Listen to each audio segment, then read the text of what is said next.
des siècles, les hommes et les femmes, bâtisseurs et scientifiques, travaillent à relier le monde en passeurs d'histoire, éternel lien pour vivre le présent.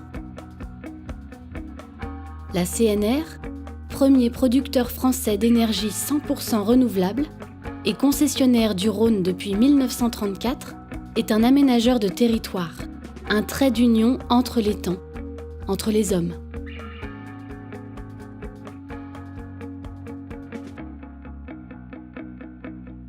Tous ensemble, archéologues, chercheurs et ingénieurs ont fouillé les indices pour redonner vie aux vestiges, aux témoignages enfouis dans les strates de l'histoire et des flots autour d'une ville-fleuve, Vienne. De la rencontre du savoir-faire bathymétrique de CNR et de la passion d'une archéologue à la recherche d'un pont perdu, d'anciennes traces ont ressurgi du passé, d'une époque où déjà, enjamber le fleuve était une évidence pour vivre ensemble. Grâce à cette formidable rencontre, 2000 ans d'histoires enfouies à tout jamais dans l'épaisseur des siècles ont repris leur place à nos côtés. Les 3 ouvrages d'art, injustement confondus depuis des siècles, sont sortis de l'oubli et nous permettent de reconstituer pas après pas l'histoire des hommes et de leur fleuve. Les vestiges conservés au fond du fleuve nous invitent au rêve et permettent de proposer une évocation du pont sud à 7 piles, en pierre, présent à la fin du 1er siècle de notre ère.